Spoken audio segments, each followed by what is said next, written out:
Será mesmo que os robôs vão substituir os humanos? A gente lê aqueles livros antigos, já de anos atrás, em que a gente observava aquele pensamento de que iam surgir máquinas inteligentes, fazer todas as coisas das pessoas e, quem sabe, né, substituir as pessoas ou escravizar a humanidade, né?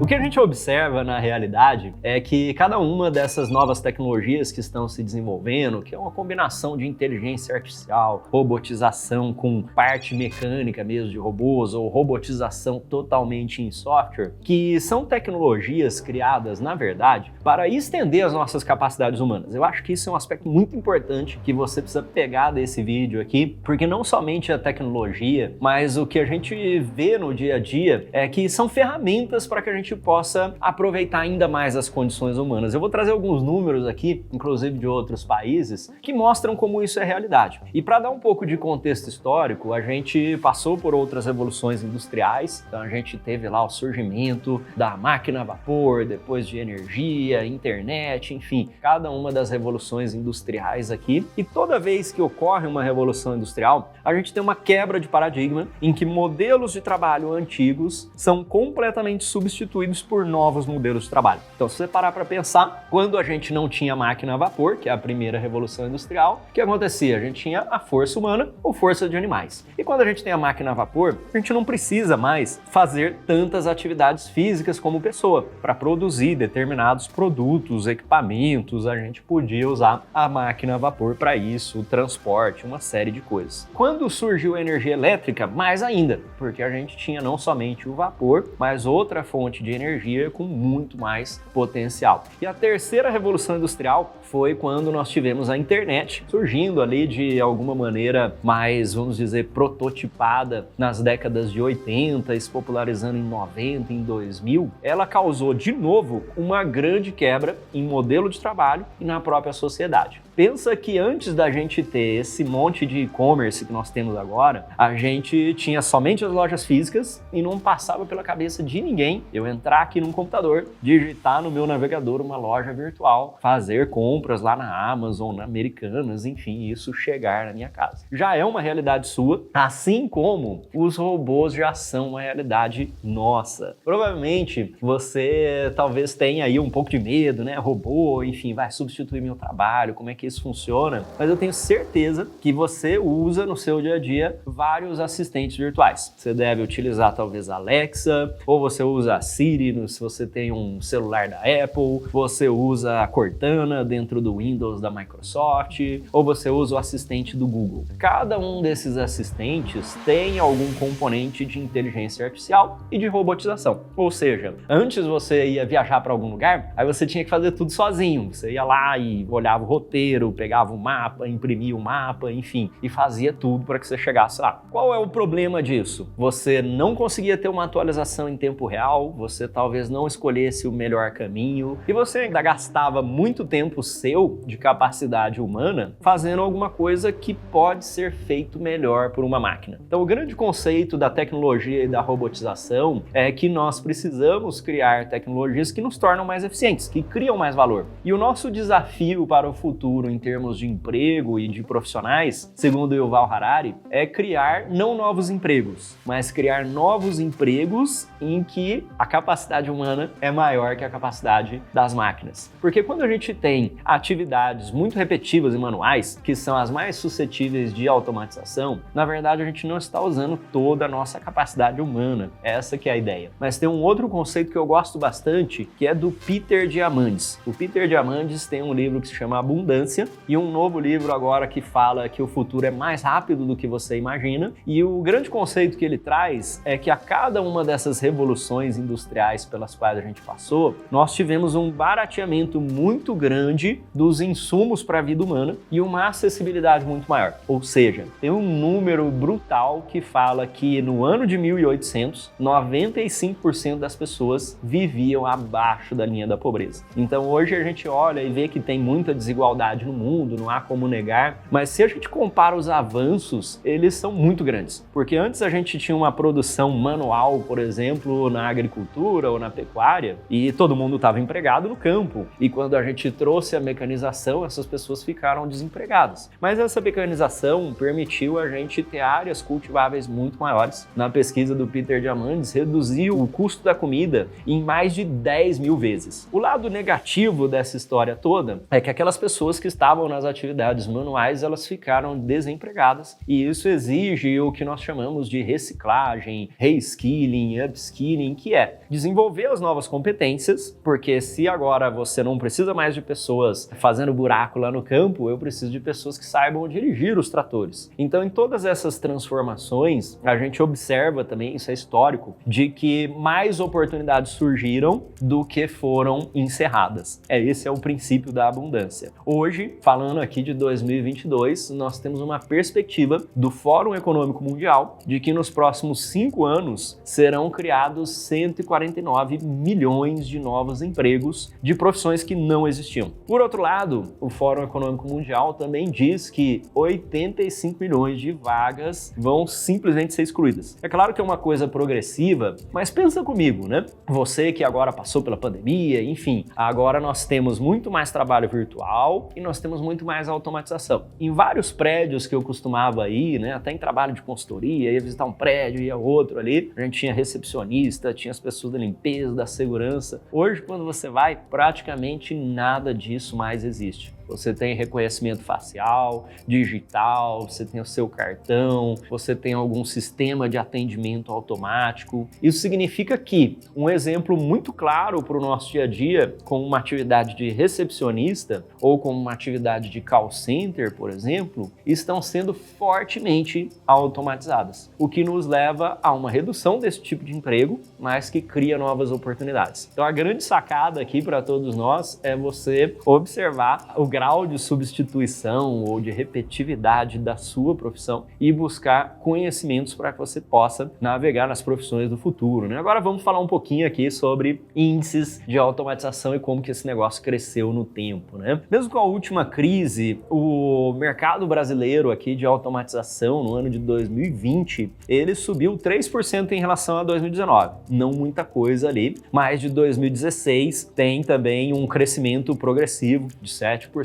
aqui de 2016 até 2019, depois de 2019 a 2020, 3%. O que a gente observa nessa robotização versus desemprego, tem um gráfico aqui muito bacana, que a robotização versus desemprego nos países desenvolvidos tem um nível de robotização muito grande e um desemprego muito baixo. O que nos leva, de novo, àquela tese do Peter Diamandis da abundância. Os países desenvolvidos, eles provavelmente automatizaram a maior parte das atividades repetitivas que não geram muito valor e permitiram que os seus funcionários, ali, a sua força de trabalho, passasse a desenvolver coisas que geram mais valor. Então a gente olha, por exemplo, Coreia do Sul, com um índice aqui de robotização da ordem aqui de 14%, né? De 531 aqui como pontuação, na verdade, versus um desemprego muito baixo de 3%. Então, os países como Singapura, Coreia do Sul, Alemanha, têm um índice de automatização muito grande, talvez aqui mais do que 20 vezes maior do que o do Brasil, se a gente olhar o gráfico, e tem um desemprego muito menor, da ordem de 2, 3% versus 13, 14% que nós temos no Brasil. Então, quando a gente passa por uma, vamos dizer, uma economia que tem muitas atividades manuais repetitivas, a gente corre o risco de ser pouco competitivo e pouco inovador como país, como empresas e, consequentemente, como profissionais. Esse gráfico, portanto, ele mostra que a Coreia do Sul, aqui na liderança de robotização, com 531 robôs para cada 10 mil habitantes, enquanto que o Brasil está na 37ª posição, com apenas 9 robôs para a mesma concentração de 10 mil pessoas. Isso, por si só, já mostra que no Brasil nós temos uma oportunidade ainda mais gigante que nos outros países. Enquanto os outros países estão à nossa frente em termos de competitividade, isso significa que o seu conhecimento no Brasil em automatização, em robotização, em uso da tecnologia, em habilidades digitais, coloca você à frente aí de talvez 90% ou mais da população. O que nos leva também a um convite aqui que eu vou aproveitar para fazer, falando sobre a equipe da Start, que criou um e-book com as 12 carreiras do futuro, as 12 profissões do futuro, e descrevendo passo a passo como que você pode usar dados no seu dia a dia, design, desenvolvimento de software, seja para qualquer profissão que você estiver trabalhando hoje, todas as pessoas trabalham com tecnologia de alguma maneira. Se você é um profissional de recursos humanos, você está usando uma plataforma de recrutamento, um profissional de finanças, hoje em 2021, é inadmissível que você não use Python, Power BI, gráficos, análises. Como eu costumo sempre dizer, a gente não vai ser substituído pela tecnologia. Nós vamos ser substituídos por uma pessoa que usa a tecnologia melhor que a gente. Os robôs que nós estamos falando aqui, eles não são inimigos da nossa profissão ou inimigos da humanidade. Eles foram criados para estender as nossas capacidades. À medida que você aprende a usar isso melhor, né? Imagina que você tem um robozinho de limpeza aí na sua casa. O quanto de tempo e produtividade isso iria trazer para você. Então, esse gráfico mostra bastante os aspectos que a gente tem em relação ao uso da tecnologia em outros países, mas também que isso é um desenvolvimento progressivo. Então, as máquinas estão se tornando mais inteligentes, desde redes neurais, que é onde surgiu isso, trabalhar grandes massas de dados, utilizar o computador como uma super calculadora, se a gente puder pensar assim, mas desenvolvendo aprendizagem de máquina até chegar a inteligências artificiais hoje que conseguem fazer determinados tipos de atividades muito melhores que a gente. No Primotech, a gente teve um episódio com um médico que trabalha com inteligência artificial e ele estava falando sobre diagnósticos de câncer que são feitos hoje com inteligência artificial, reduzindo o trabalho do médico. Então, os médicos agora não precisam mais ficar olhando exame por exame, cada uma das coisinhas lá. E aí você pensa, né, na substituição aqui, mas que criou muitas novas vagas de médicos que usam essa tecnologia de inteligência artificial para você, paciente, para ter um diagnóstico mais rápido, mais preciso e para que o médico possa se concentrar naquilo que só ele pode fazer e a máquina não, que é o tratamento do paciente. Então, quando a gente pensa nisso, mais uma vez, eu vejo um aspecto extremamente positivo dos robôs, da tecnologia, da automatização, como a gente quiser chamar, porque pensa na medicina 20 anos atrás ou 10 anos atrás. Alguns tipos de tratamentos ou diagnóstico você só iria conseguir fazer num grande centro. Ia ter que ir para São Paulo fazer um tratamento, fazer um diagnóstico, enfim. Quando a gente tem ferramentas de tecnologia popularizando diagnósticos, popularizando outras coisas de uma maneira muito mais precisa e eficiente, a gente consegue ter isso chegando a todos os lugares de um país gigante como o Brasil. Então, um médico especialista baseado aqui em São Paulo ou em um outro lugar pode estar acompanhando robôs, inteligência artificial que está coletando dados de pessoas lá na Amazônia, no Norte, Nordeste, Sul, em vários lugares. Pensa em como isso pode ser algo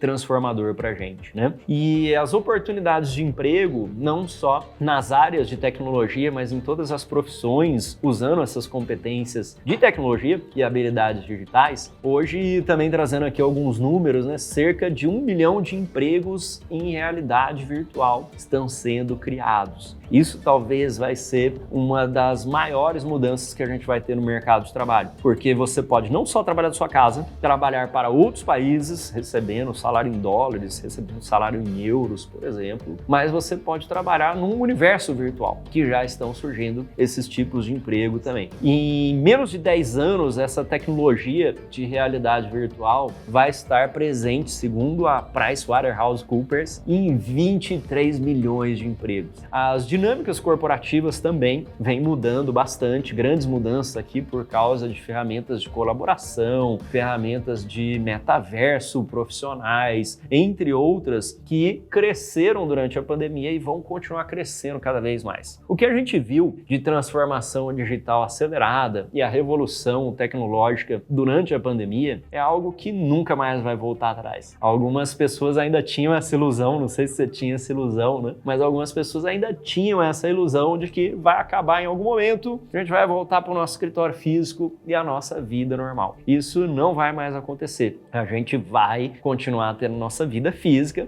mas nós temos novas formas de trabalho. Híbrido, físico, virtual, presencial, vão estar totalmente conectados. E tem um relatório de emprego aqui dos Estados Unidos, da década de 2010, que mostra um pouco disso também, do desemprego, o desemprego aumentando, enquanto que nós temos tecnologias substituindo as pessoas. Mas depois de 2010 a 2020, também tem gráficos que mostram o desemprego caindo agora e uma nova demanda de empregos, só que exigem as competências digitais. A gente vê, especialmente de 2018 para cá, uma mudança muito grande, que são muitas vagas sendo abertas e também que a gente tem uma substituição dos nossos trabalhos manuais e repetitivos, né? Isso mostra o quanto nós estamos passando por uma mudança de paradigma, uma real mudança de modelo de trabalho. E para concluir esse vídeo, falar mais uma vez sobre o e-book aqui de carreiras. Acho que é legal você fazer o download dele. E não só isso, pesquisar aí no seu dia a dia, aproveita que você está aqui no YouTube, vai navegar em profissões do futuro, habilidades digitais, competências de tecnologia que com certeza vão te dar uma ideia melhor de onde você está hoje na sua situação profissional, quais são as mudanças pelas quais a sua profissão está passando e como que você pode aproveitar isso no futuro enquanto ainda é uma oportunidade. Porque pensa o seguinte, tudo aquilo que é uma oportunidade durante o momento de mudança vai se tornar uma necessidade após o momento de mudança. Isso é uma coisa muito forte, porque imagina que na época em que os tratores estavam invadindo o campo e a gente tinha as pessoas com a oportunidade de aprenderem a ser mecânico de trator, engenheiro de trator, uma série de coisas ali que ele poderia fazer como oportunidade, de repente aproveitar aquela onda, ganhar mais, assim por diante. Quando passou essa mudança, ou seja, temos toda a mecanização e você perdeu